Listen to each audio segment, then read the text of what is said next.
But before we get to any of that, let's just quickly play a video. In an hour's time at 5 o'clock, yeah? Sage, witty Valence are going to tell us that we can hug someone. And we're going to be grateful.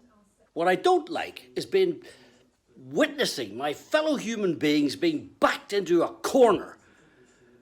There isn't a pandemic anymore, and they're all scared. And you are going to be grateful at 5 o'clock when Boris Johnson tells you you can hug your mother. What in the name of Jesus has happened to this friggin' country? I had to say it, sorry. Sorry if I've offended anyone. Well, you haven't offended us. That, of course, is the unmistakable voice and face of Charlie Lawson, a brilliant actor, Coronation Street legend, played Jim McDonald. So he did for many years. And I think he spoke for millions of people. He certainly did me.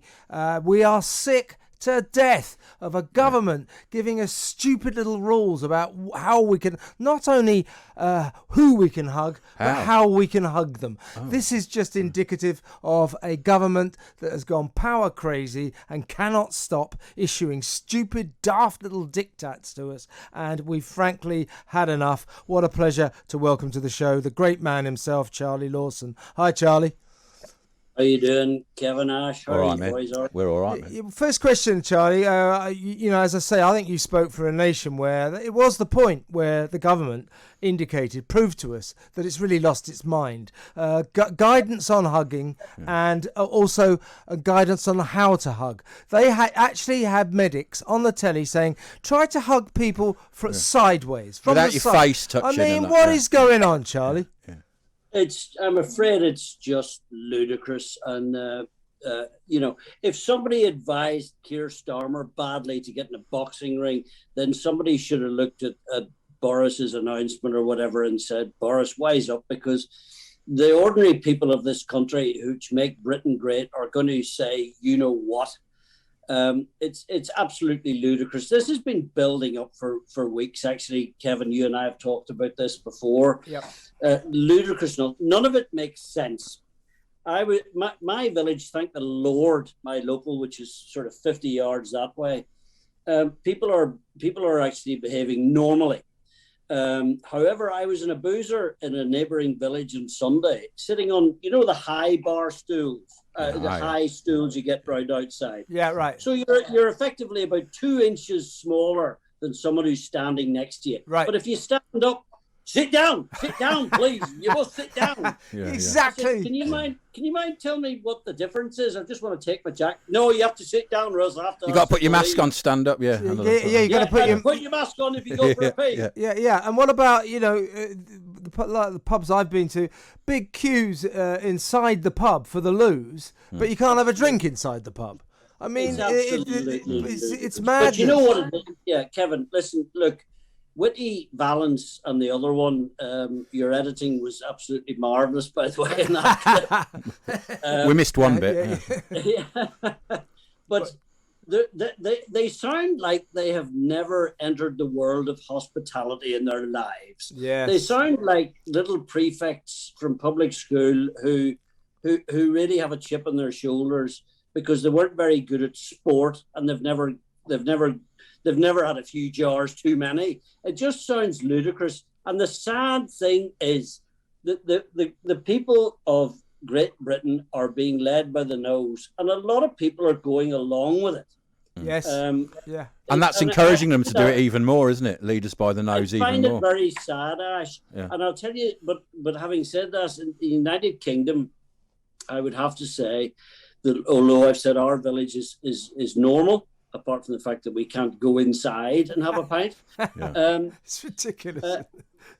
I mean, Northern Ireland, I'm afraid, and for those of you who are listening back home, you will know how I feel because I've spoken to Stephen Nolan, who incidentally is a very great friend of mine, but he is wrong. He's totally paranoid about this. And the people of Northern Ireland are frightened to death. It's quite unbelievable. It's worse than the 1970s. It's just crazy. we've reached a point where we just don't even notice the extreme bizarre nature of what's going on. And I was eating outside a pub last week, for dinner, and it was freezing, and the rain was coming down, horrendous, and you thought it was like a surrealist painting. There's all these people sitting outside wearing balaclavas, pretending they're having a great time, and they're looking through a window into a nice, warm, empty pub with a it's fireplace. Mad. Do they really think that we have not been hugging people? And also, exactly. If people have... Look, I have only met one person who's been a bit nuts about this. Now, I hear various stories on social media about there's quite a lot of people. And there must be, because they're obeying the rules of whatever. But I obey rules when they're important. And however, on the 21st of June, I will not be I will be going back to normal. And if you want to arrest me, anybody out there, you're more than welcome.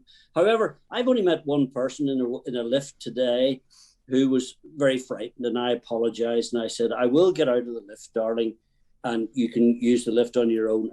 It's just nonsense. And the sad thing is that people are going along with this.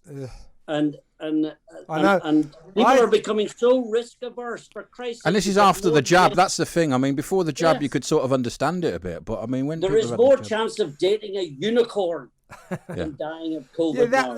This is the thing. I maintain the government spent a fortune scaring the living daylights out of the nation with those adverts. Would you get on a bus and all that? We said, you say, could you get on a bus and pretend that your journey was not essential to the bus driver? I always thought, no problem. Why not? Yeah, bloody right. Yeah. But that notwithstanding, so they spent a fortune terrifying the nation. I think they should spend the same amount of money recalibrating the mindset of a nation that is now frightened. So many people are quivering behind their front doors for a risk that is now next to non-existent. We've got to get the people back into the state of mind that we're getting back to normal, right? Yes, and the trouble is that people believe, sadly, are quite comfortable with the idea of being quietly told what to do. Yeah, you're right. I love this. I everybody knows what I feel about Britain, the United Kingdom, or whatever you want to call it. And I'm passionate about this place, and it's the best place in the world. But they grabbed the tiger's tail a long time ago, and they're scared to let go. And we are going along with it. Well, I'll tell you this, Kevin, and I'll tell you no more. On the 21st of June, irrespective of the unfortunate population who are vulnerable in Blackburn and Bolton, and we know the ethnic communities are vulnerable, and I was the first person who said people need to go in and spend an effort on these communities. We're now talking about limited lockdowns in various areas like Leicester, etc., and Blackburn and Bolton. But I will not be wearing my mask after the 21st of June. I know one of your young men there in talk radio, he said he's not going to either. Well, nor will I. I hereby announce that I'm joining you. The only place we hear this, and I'm not bragging about your radio station, but it is the truth. You will not hear any of me on the BBC. You won't hear any on Sky, and you certainly won't on GMTV. Yeah. All you'll hear is fear-mongering and all the rest of it. Well, I'm telling you now, if you want to knock on my door, I'll even give you the address. Number 2, Prestbury New Road, Prestbury. No, I wouldn't do that. I wouldn't do that. You should dump that. I wouldn't do that. Listen, I'm used to, I've had anti-this and anti-that. Charlie, let me ask you this. This is the new worrying thing that emerged really today. Sage and the Prime Minister and his cabinet cronies went into an emergency meeting because they're worried about the current fashionable variant to be worried about, the Indian variant. Yeah. Every virus, right, has 330,000, an average of 330,000 variants. So if they're going to go into a huddle every time a new one comes along, this is going to be a long road. Now, the Indian variant that we are now being warned might derail us from the route map to freedom. We might go back into lockdown. They're talking about local lockdowns already. This cannot be allowed to happen, can it? No, it can't. And I would urge anybody out there. You see, the thing about it is, it's just been proved in local elections. We have a lovely system, the Australian system, so to speak, whereby you have a secret ballot when it comes down to elections. And people who are quiet and say nothing will vote quietly and secretly when they cast their vote. I would urge those people right now to, if the 21st of next week comes along and Whitty, Valance, Sage, all behavioural scientists and all this nonsense, and Boris Johnson has decided to shake hands with them and believe everything they say, if he comes on and says, we are now going to make it the 21st of July, may I suggest that A, you write to your local MP, but B, I suggest that we start saying no. Yeah. There is no law that the police can arrest us. Let them try. But I will not be wearing my mask after the 21st of June. If I'm in a lift, I will respect somebody's. You don't want to upset other people. Do you think, Charlie? I mean, that's my approach to the mask. Yeah. I've worn the mask in all the right places. I haven't broken the law. I don't personally believe that they've done much good at all, but if it upsets other people that I don't wear the damn thing, then I'm very happy to wear it because I don't want to upset people. Doesn't mean to say I have faith in them in terms of stopping the virus. Do you feel, Charlie, that in terms of where we're at now with the route map to freedom, that actually, even if the Indian variant does cause a problem, our freedom, returning our freedom to us, is actually now more important than anything the virus can do? Yes, I absolutely believe that. And apart from the economics and apart from the businesses, particularly Hospitality Ulster, which is obviously home to me, but the character of the British nation is being changed. And that is not good. It is not good. And look, I didn't fight in the bloody war. We all know that, etc. And we can all hark back. And I'm not talking about Dunkirk spirit, but what I'm talking about is the finest nation on the planet, right? Who have proved resilience through all circumstances, bad and even worse than bad. But we have allowed ourselves to be backed into a corner by Sage and a very, very subservient Prime Minister. I mean, look, Margaret Thatcher wasn't my favourite woman, let me tell you, but she wouldn't have been carrying on like this. She wouldn't have taken orders from Sage. She'd have given them orders. Well, yes. Look, don't forget, Charlie. She's the one. That was her direct quote. Ministers advise. Yeah. Was it experts advise? Advisors advise. Ministers decide. Yeah, experts advise. Ministers decide. Yeah. She would not have been bossed around by Sage. Yeah, Boris Johnson clearly has been. I don't know what he's scared of, because this inquiry is not going to come out till you and I are very old and do you know what even I mean? Older, you mean? Yeah, but he does apparently fight them. He denied it, but when he's let the bodies pile up, he denied that. But he's obviously having a go at them back. I quite like if he actually said let the. I don't. I'm sure he didn't mean that seriously. He didn't mean it, obviously, yeah. But if he said, let the bodies pile up, I'm not going back into lockdown, at least that, in my view, is the right attitude. We cannot just keep destroying this country because there's a virus out there, which in the great scheme of things, 127,000 people, absolute catastrophic travesty. Yes, but there are 67 million people in this country. Got to get it into perspective, Charlie.